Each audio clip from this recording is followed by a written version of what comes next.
The Described Wrestling Project is one author's description of the type of entertainment you'd see in decades past should you have turned on a television and found some pro wrestling on, already in progress.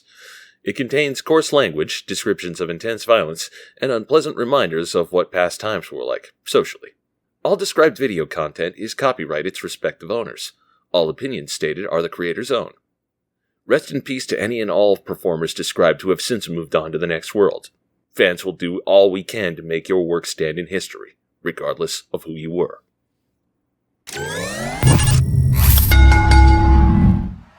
Welcome to April Fool's Day of the year 2000 in WCW. You may be asking, who on this day might be the fools? The answer is us watching this, and also the people in the ring, and also the people in the audience. Everyone is a fool. We're all fools. It's Shakespearean. Read a book. Because this is WCW Saturday Night, the definition of a C-show at this point in time. The exemplar of, hey, do you want to watch more wrestling? Are you sure? Really? Well, here you go. Here's what we got. Me, though, I'm happy as I can be talking about this. I'm about to swan dive into some radioactive coolant runoff. I'm a mutant. This stuff's only good for my complexion. Enjoy, suckers. The water's warm and also glowing. Oh, don't believe me? In the ring right now, we're looking at Brian Knobbs, one half of the Nasty Boys, wearing urban camo that is almost certainly made to make that team look like an alternative to the Dudley Boys in the WWF. Knobbs is not a guy that's well liked, known for being a boorish and disagreeable toady to one Hulk Hogan, whose gimmick revolved around nastiness, and you seem to really embrace that by being as gross as possible. You know, physically and socially. That unfortunate combo of, I'm loud and transgressive before a crowd, and therefore I am charismatic. So yeah, obviously the Nasties did have their time and place and popularity with a gimmick like that. It's just not one that is looked upon fondly, retrospectively. Now all that said, this bemulleted large man still has a personality, a look, and a career. And this is not something that can be said for the others in the match that is coming. Because Knobbs is our WCW Hardcore Champion, a belt that exists seemingly in reaction to the WWF also having a Hardcore Wrestling belt. What is Hardcore Wrestling? Basically, what ECW did, to a degree that's somehow more performative and yet less deleterious to the performers' bodies. You see, ECW is home to people quite literally breaking folding chairs made out of stamped steel over each other's heads and backs. WWF Hardcore is home to people getting tinfoil trash cans caved in over their faces, bowling balls rolled into their genitals, and pitched in their entirety through candy glass windows. To be real, I kind of miss classic WWF Hardcore. It was the right mix of violence and comedy, and it didn't frequently cross the line into actual head trauma. As a result, people actually wound up prolonging their careers adopting this style. Turns out, getting swatted in the back with a cookie sheet is a thing that's way easier on the body than actually hitting a wrestling mat. And to be fair, yes, people still probably took too many headshots that they shouldn't have, but they weren't as destructive as ECW headshots, nor were they destructive as a lot of storyline WWF headshots. And how is Knobbs choosing to contest this title? Of course, very logically, by holding a six-man title belt on a pole match, in which the first man to climb a tall pole located on the far left-hand side corner of the ring and retrieve the belt will be your new champion. Damn it, Vince Russo, I can smell you through this digitally preserved VHS. We will get to him in a minute. Anyways, with a voice that's as big as it is rumbling, Knobbs grabs a mic and treats anyone that wants to get nasty to come down to the ring. And when he means anyone, he means anyone. Folks, get ready for a parade of losers. Plus, Norman Smiley, who is way too good for this match. Up first is a man I have never seen in my life.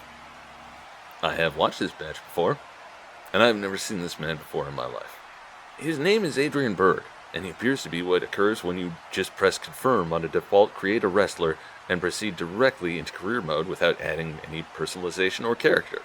Look, I'm sorry dude, your physique looks good, but you are bald, wearing track pants, and white sneakers. You aren't anybody because you didn't dress to be otherwise. But at least he plays the symbol for us with his trash can lids as he walks to the ring. This provokes announcers Scott Hudson and Mark Madden, Hudson is fine, Madden is terrible, and also a real creep too. To debate if you can really call it playing the simples if you're using trash can lids. This is the most character Adrian Byrd will exhibit during this match. He will disappear soon after the bell like he's the freaking Predator, a complete non-entity of a performer. Don't worry though, because he's not alone in his awkward anonymity, because here comes Dave Burkhead, who I believe may actually be a WCW truck driver, and not an actual wrestler. The black shirt he's wearing with his jeans is torn in multiple places, and it might actually be the best shirt this man owns. He seems to not know where he is, or to care. And this is a problem. When a man this large and uncomfortably bovinoid is walking with unclear intent while armed with a steel chair, it's alarming no matter which direction he's headed.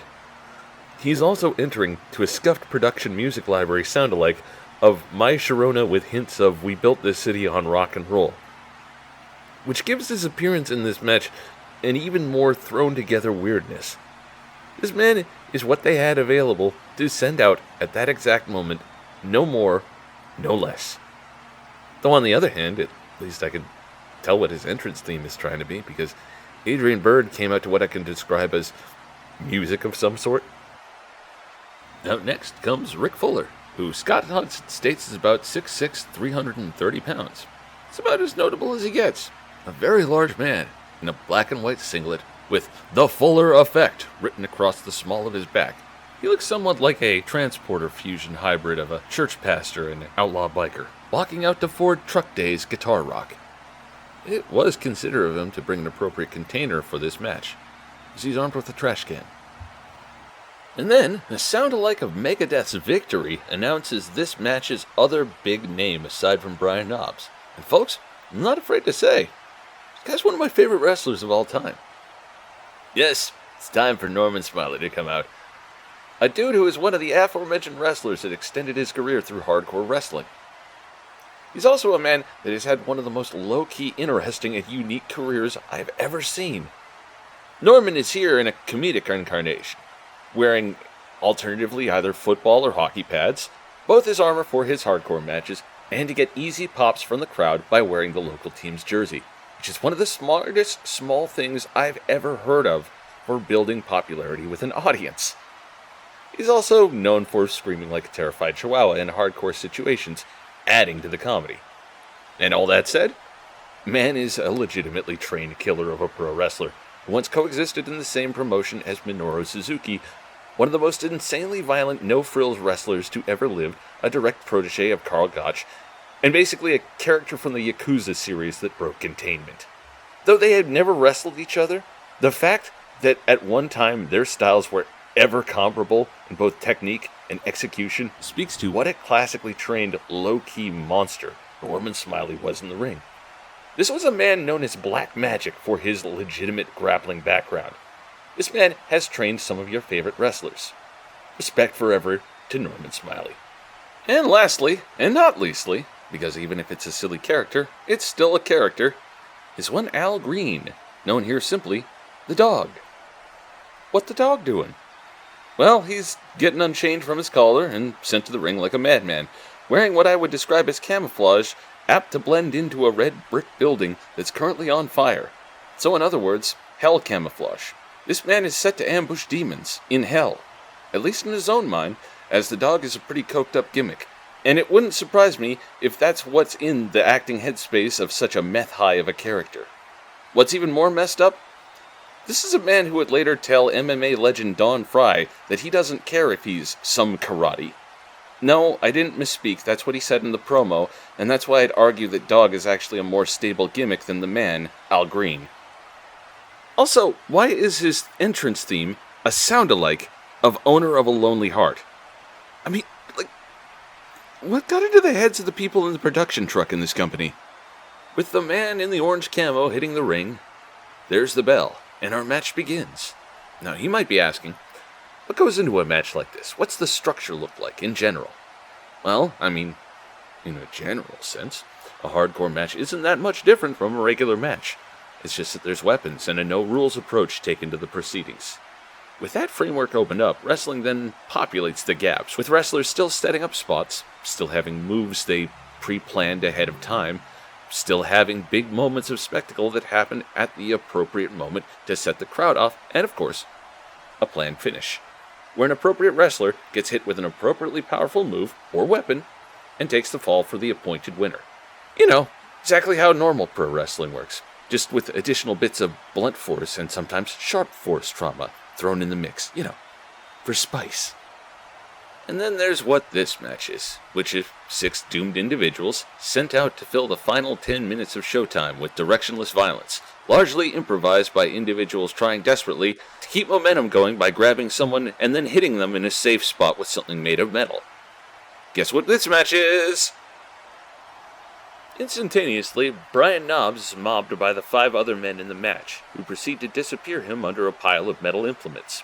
Steel chairs, trash cans, lids, and other items begin to avalanche on Knobbs, and if he planned this, good on him, as it's pretty much the only genuinely memorable moment of the match, give or take. Norman Smiley in particular seems to be taking liberties, swatting him repeatedly with a kendo stick like he's knocking the dust out of a couch cushion.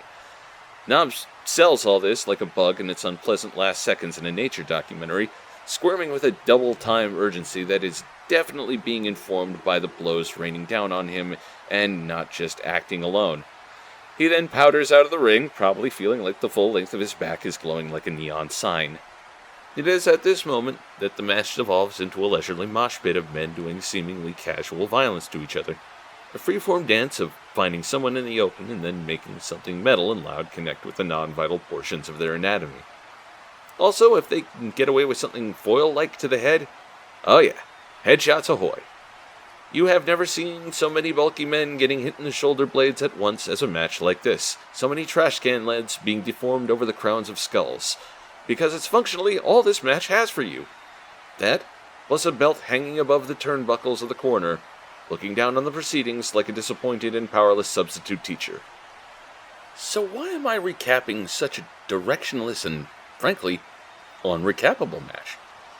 Well, because I wanted to discuss one of the reasons why wrestling companies fail in the long run. Say, you've no doubt heard the term in your life that less is more. Well, a lot of folks didn't get that memo, or they heard it wrong. Whatever of the message that they got, it was misinterpreted by crash TV types from the 90s. Yes, this is the year 2000 we are looking at in this moment, but let's be real, decades last about 2 years after they're technically passed, so don't get it twisted.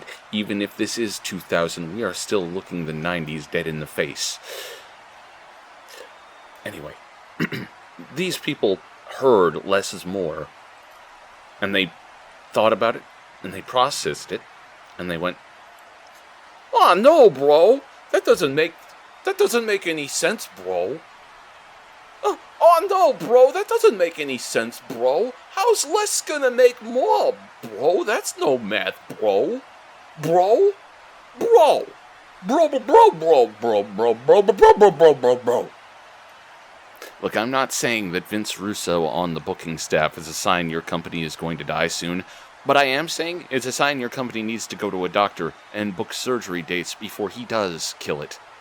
Because let it be known, Vince Russo is only one bad booker in a pool that is a fairly limited trade. Yes, he's arguably the worst, and yes, it is a small pool. But also, yes, actually, I would be one of the people arguing he's the worst. He's not only terrible at his job, but a terrible human being as well. An obnoxious, racist, raging misogynist whose paint-thinning whine of a voice would be worthy of enough of a fist through the eye, let alone the crass, idiotic, senseless creation he speaks into existence with it. You see, folks? See? I merely dislike Brian Knobbs, and will give him credit where due. But Vince Russo? I'm the biggest hater. Wait, hang on, folks. Hang on. Something happened in the match. Brian Knobbs got back in the ring and sprayed everyone with a fire extinguisher that seemed to desperately need recharging. Probably for the best that they used it for a spot rather than safety, as wrestlers will sell for that little CO2 exiting the nozzle, but a burning waste paper basket, I don't think would give a shit. Anyway, back to Russo and his influence on this match. because not even the commentators can keep his wretched name out of their mouths, though not actually their fault, given Russo's insistence on being an on-air personality, despite his general look, sound, and vibe being one of the biggest instigators of folks turning the channel to the WWF I can think of off the top of my head. Scott Hudson straight up says that the tepidly mayhemic flurry of sheet metal and falling bottles in the ring has Vince Russo's stink all over it, and it's absolutely the most accurate call in the entire match. No direction but a half-baked idea. Live bodies sent into a violence meat grinder, even if it is a low-intensity one, for no other purpose than realizing that half-baked idea. TV time burnt like its old newspaper on shallow spectacle and no substance. A goddamn pole. My god, a pole! For folks who don't know, Vince Russo loves to have matches where things are on a pole. For no other reason than this man sees some inherent drama in people trying to reach for a thing and pretending that they can't. And then they brawl over their own lack of dexterity and a rivaling desire to get the thing on the pole. In other words, Russo exhibits the storytelling passion you'd see if a raccoon spontaneously mutated into a completely dislikable douchebag with the New Jersey stereotype accent, then proceeded to write hack wrestling television. Yes, Russo in Poles is one of those jokes where the dead horse is so beaten it's been rendered into bone meal and worked into the soil. And yet, people are still kicking at the dirt where the animal originally expired. Because this man loves Poles more than the owner of Magic City. Hussar enthusiasts don't love Poles on the level that Vince Russo does. Somewhere in the mess, Norman Smiley begins to press his kendo stick across Ron Fuller's neck, and either a child or a particularly high-pitched woman in the audience begins screaming. Taken in as a whole, the scream sort of makes it seem like Norman Smiley is strangling the life out of a long-haired Ned Flanders. So the nature of the match type not only ensures that the full content of this bout is a ponderous walk-and brawl with added props, but also people constantly have to be watching the corner where the pole is, where the hardcore belt is hanging from. This means that a match that could have had potential to have been a maniacal, energetic, ebb and flow affair despite it being a series of weapon shots, instead has a stop and start stutter, as folks need to constantly either climb the corner and then wait for someone to hit them, or look out for someone trying to climb the corner so they can hit them. Again, WWF Hardcore frequently was a great example of how to do this. Hell, Knobbs himself knows how to do this right, as the Nasties vs. Harlem Heat in a hardcore brawl was a fan-favorite match, despite all four men involved admitting that they were basically slipping around on ketchup and mustard from throwing condiment bottles at each other. And yes, that is a pretty silly thing to say, but also, so are Three Stooges shorts. And that's why hardcore as a match format can be so much fun. Played well, they can hit those same comedic notes, though in a live improv ultraviolence setting instead of on film. And speaking of Three Stooges-like comedic notes, Brian Knobbs puts his head through the rungs of a stepladder and begins to spin like a helicopter, swatting men aside like he's doing a high-speed variation of the Man with a Board gag. He then carries through with his momentum, spinning and heaving the ladder off his shoulders to the outside. It lands directly across the forehead of Dave Burkhead. Dave's Burkhead. That probably had to suck a lot. Even after everything I've said about this match, to its credit, it does actually have something of a finishing sequence, during which a procession of Ron Fuller, Dog, and Norman Smiley all attempt to get the belt, and are knocked off the turnbuckle by the next in line. Note that Adrian Byrd and Dave Burkhead are not in any part of this finishing sequence, as maybe they felt it'd be minorly delusional to have those dudes even near a secondary title. Whatever the case, the last in line to climb is the one that gets it, and that's Brian Knobbs, who retains against all odds? Question mark? In one of the hardcore matches of all time. Yeah, folks, that's right. Don't even get a big move and the catharsis of a pinfall or a submission. You get the thing on the pole, it's over. No more wrestling, match over. Literally show over. Go home now. Mancow vs. Jimmy Hart on the pay-per-view for some reason. What the fuck was WCW in 2000? Worth noting, Norman Smiley makes one last play for the belt after Knobbs gets it, and it looks like he legitimately nearly knocks the guy over the ropes, which would have sucked out loud for anyone, literally somebody as big as Brian Knobbs. even managing to right himself back into the ring. It looks like he nearly rolls an ankle or blows a knee, reminding us all that wrestling is really hard, folks, and also dangerous at its most basic and unglamorous levels. Because that's what we just witnessed. A story told by a fool, by people contracted to play out his loose script, executed in a basic, unglamorous fashion, with danger low-key at play in functionally every part. And if you think I'm being dramatic, this is the era of WCW where they changed the logo, and people kept tripping over it during their entrance walkouts. Everything in wrestling is a definite threat if you don't treat it as a potential threat to begin with. And even then, you're just reducing the odds of something going wrong, someone getting hurt, or both. So taking into this account, they did all of this, all for a throwaway match, for a throwaway episode of wrestling television that clocks in at just under 9 minutes at the end of the time slot, with the ultimate insult of it all being that this match meant nothing. It was nothing, and will ultimately mean nothing in the history of the company, as this was a week before WCW rebooted its timeline, reset all the championships, canceling all storylines, and starting tabula rasa. Yeah, we are talking big futility hours here. And yet, this is sometimes the nature of wrestling. To be there to fill a slot on a television channel.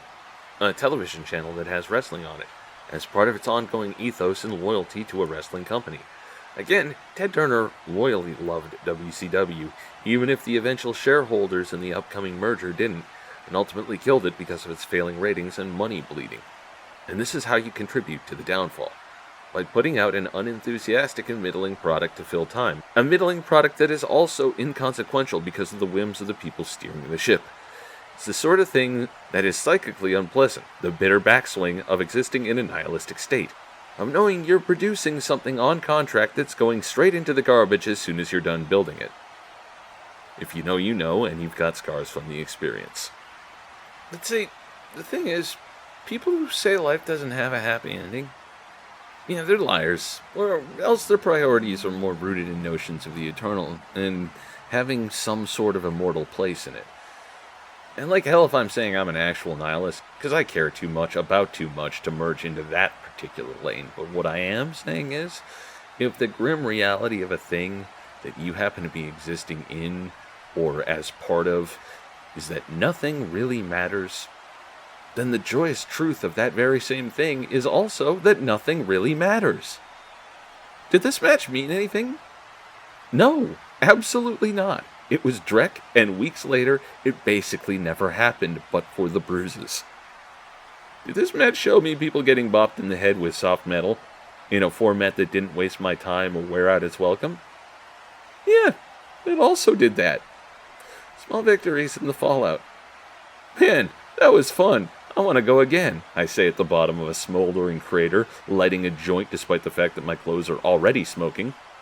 Happy nihilism, stemming from a moment of what the hell was that? In other words, another rumination about the art, entertainment, and industry of man grappling from the described wrestling project.